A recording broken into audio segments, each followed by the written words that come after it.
What's good, guys? Blacksmith here, coming to you after another crazy week where we absolutely smashed it, not just on the UFC but on football. We've now had 2 weeks in a row where we've made a fortune from the UFC. You can go and see in my free Telegram. I posted multiple parlays last week. All of them hit apart from one, and that was the biggest odds parlay at 14 to 1. And the only reason it didn't hit is because Charles Johnson didn't win by finish. He almost got the finish in round 2. He was a couple of strikes away from getting a stoppage. So it came very, very close. The week before, all of our free plays hit, including the parlay that we had as well. But also, last week, I hit 2 of the players that everyone was against, which was Rebellis Despaigne versus Lane over 1.5 rounds. We got that at 3.10 decimal odds, or plus 210. And we cashed Lane to win by decision at a massive 12 to 1, plus 1200. And the week before, I did the same thing. Cashed Royval. Everyone was on Tyra. Royval, I got him at 3.40 decimal odds. So plus, what was that? Plus 240. Crazy odds. And this is what I want to talk about. The UFC is a kind of unique sport because a lot of things about it are exaggerated because people understand the sport less than, for example, football, even though football is quite easy to mislead people. But there's an element of the draw which just adds a level of uncertainty that makes football capping difficult. MMA can be a lot easier because it's binary. Draws do happen, but they're exceptionally rare. So what you will often see now is you will see narratives being put out there to get you to bet the wrong side. I made a video about this actually before, saying that whenever you hear in the MMA community or in the Twitter community about a lock, like this is the bet that everyone's on this week, everyone's on this is what we're riding, that's a massive red flag. And right now, I've said this before in other videos and voice notes in my group, but whenever I make a bet and people from my VIP or the free group message me and say, I'm worried about that, well, I don't know, are you sure? I'm like, yes, I'm on to a winner. I know I'm on the right side. When everyone's on it, that's when I think, oh, you know, maybe I'm falling for a trap here.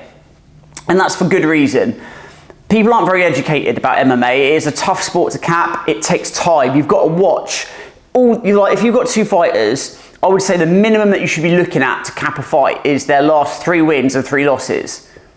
That's a lot of fights to go and look through. That's 6 fights for 1 matchup. You've got 10 on the card. That's 60 fights.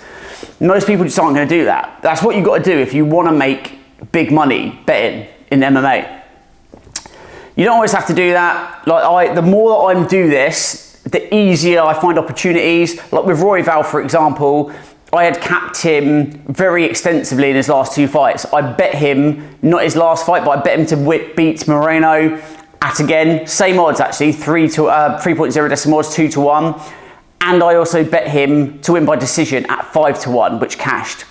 And I bet him to win by decision, by the way, against Tyra. That was a personal bet. I posted the slip. I liked his money line high enough for the free group, so we had 3 units, which was a big bet for me on that. But I'm using a basic principle, guys, and this is one that everyone should be doing, but the bookies know that most people will not abide by this, and that principle is betting the value, not placing bets when the value is terrible. And the value was awful for Tyra.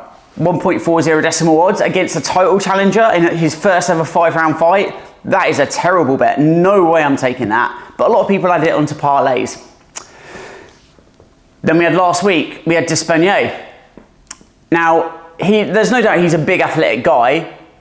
He's got good accolades. Taekwondo, the weakest of the combat sports for mixed martial arts, I'd like to point out though as well. And he predominantly uses his hands. Taekwondo is a martial art where the hands aren't really used at all. You know, in Olympic Taekwondo, which is his background, I believe, you can't strike with the hands at all. So that really is an added element that says maybe his striking's not that good against the elite. We saw versus Waldo Cortez Acosta that he didn't do very well. I bet Waldo, by the way, is an underdog. Everyone bet Despaigne. I thought it was obvious he was going to get absolutely wrecked because Waldo is a very good fighter. He's underrated. in my opinion. He's really good, some great leg kicks, he's a great grappler. I said he was going to take the fight to the ground, he did it easily. Lane isn't a great UFC fighter, I know why people were fading him. But Despanier is so new to MMA. His fight, where he got taken down by Waldo and dominated, was only a few months ago. Do you know how hard it is to learn wrestling? It is very difficult. It takes years to learn how to get up, to wrestle against the cage. And even then, some wrestlers who are really good, when they get into MMA and they're not used to using the cage, they don't know how to use it. So this guy who has no wrestling experience at all is not going to learn how to grapple against elite competition, which we saw against Waldo. Lane, okay, he's not elite, but he has been training with UFC level competition for a while.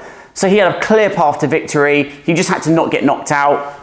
Yeah, he's been knocked out before, but against better competition and earlier in his career. So there was a clear path to victory, and over 1.5 rounds, the way I saw it, he gets the takedown, that's 1 round gone, straight away.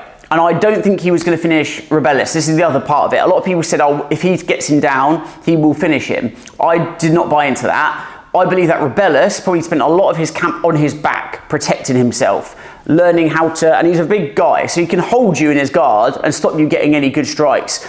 And Lane is not going to want him to stand back up, so he's going to be obsessed with maintaining position. That's going to drain the clock. The thing that concerned me, and I said this in my breakdown, even if he survives 1 round, the second round starts on the feet. So Lane has to not get knocked out at the start of 2 rounds. But once you get taken down, if you're rebellious and you get taken down, after what happened in your last fight, you're going to be terrified of the takedown. And that changes the striking dynamic so much. Lane actually outstruck him on the feet. It was kind of equal, but he ate some punches, he landed some kicks. He was comfortable. He could have struck with him, and it would probably have been just a competitive fight. But he did what he needed to do, which was take it down. Guys, 12-1. Are you kidding me? Why did no one take that? I know you think it probably ends in a knockout, but those odds are saying that less than 10% of the time that hits. No way. 50-50 fight in my opinion, which means the odds were completely wrong. But if Lane wins, I thought it was always going to be by decision. People will see that and just won't bet it. They'll bet the most likely outcome. And this is what you've got to start doing. Bet those underdogs at good value. Because you don't need every one of them to win. Those bets could have both lost and I would have still made profit because I was backing other underdogs. I had Chris Cyborg in a parlay, which boosted the odds massively. I hit that, by the way. Ngannou to win inside 1 round, had that inside round to win and under 2 rounds as well at about even money. People were betting against Ngannou. Are you kidding me? This is what the narratives do, where they get pushed out to Twitter. So it will start off with a pundit who, by the way, gets paid by the bookies to give their opinion, to give the wrong opinion, and then everyone repeats it because they want to sound clever and smart. Guys, if you don't understand mixed martial arts or a sport, there's nothing wrong with saying, I don't know, this is what I think, what do you think? Because people repeat it, and you see someone, random person on Twitter saying with conviction, oh yeah, Francis is going to lose. Suddenly it creates this echo chamber where everyone believes it. And if you can be that one person who thinks for themselves and is a free thinker and isn't a sheep, you can make a ton of money sports betting. A ton of money. Because oftentimes, the way to make money is just by betting in a different way to everyone else. Because 97% of people lose money sports betting, so why would you want to bet like them? So with MMA, we're going to look for the value. Look at this weekend. Everyone is on Khamzat Chimaev. I've been on Whitaker for a long time. I bet him at about 3.50 decimal odds when this fight was first ever booked. And then it was cancelled and the odds came down. I'm still on it at 2.87, I believe. I don't necessarily think Rob wins. I think it's a 50-50 fight.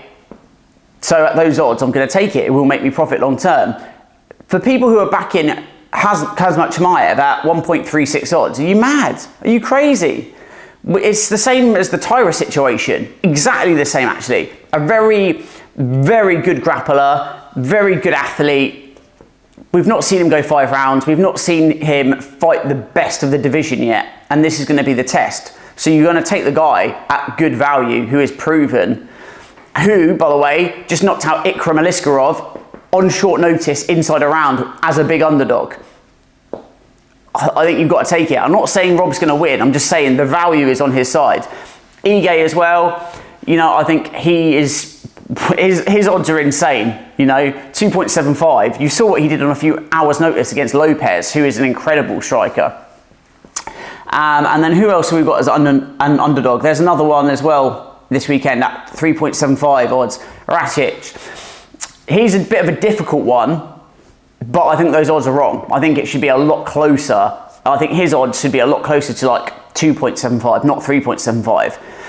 But you don't need all of those to hit, guys. These sort of bets, you don't need them all to hit. And we will also take other bets at plus money, backing favourites as well. So if those underdogs don't win, we're still in profit. But if they do win, and then the favourite bets win, which should win, because they're the less risky options, then we make a ton of profit. That's how I've made so much profit over the last few weeks. And if you go back through the whole year, you can see in my free group, I've got all the profit for all my UFC events. We've made crazy profit. The biggest night that I ever had was actually betting on Royval to win and on Ortega to beat Rodriguez. We made 32 units that night. And both of those bets made most of our money. We had multiple bets on both of those. We predicted the rounds and the method. Royval by decision, Ortega by round 3 submission, I think it was, and by finish. They made the bulk of our profit. That 32 units, we had other bets on that hit, but those were so profitable as underdogs. This is how you have to bet MMA. The problem is, because there's only one event a week, people won't take those bets because then they've got to wait a week before they bet again. This is how the bookies get you to bet the most likely outcomes at trash value. You have to be okay with losing some weeks. You know, some weeks you're gonna not make money when you back underdogs. This weekend they might all lose, but it doesn't matter because I'm up over 100 units, about 130 units on the year, on the UFC alone. That's the way you've got to think. Football is the same. If you back underdogs, you're going to make profit. At the moment, today we've got Man United versus Fenerbahce. I don't necessarily think Man U are going to lose, but their lineup is weak. They're playing away, and Fenerbahce are 2-1 at the moment. So there's good value on them. I would not bet United at those odds. It doesn't mean it's going to win. It doesn't mean that bet will win. But long term, those bets will make you money. That's how you should be betting. So this weekend, listen to the most popular bet that everyone's on. The most popular favourite, by the way, not underdog. When everyone's on an underdog, then we want to bet the favourite. We want to do the opposite of what they're doing. It's looking like it's Chimaev. He is going to have the advantage of the judges who are just going to back him no matter what. So that means Rob has to win convincingly or by finish. But the odds that he's got, I think it's worth it, and I think you can throw the over in because I think if Rob wins, it's going to be like probably over 2.5 rounds, over 1.5 rounds, something like that, and that will boost the odds up even more to about 4-1. That's how I would play it, but keep an eye out, an ear out rather, to what everyone's saying because there might be an even bigger popular bet that everyone's on this weekend that you can fade. Keep doing that. I've been proving it works. Follow me in the free group. Follow my bets. We've swept the last 2 weeks for the UFC. I post bets live. I break down most of the fights live and give live bets out. Let's go, guys. Let's make a ton of money again.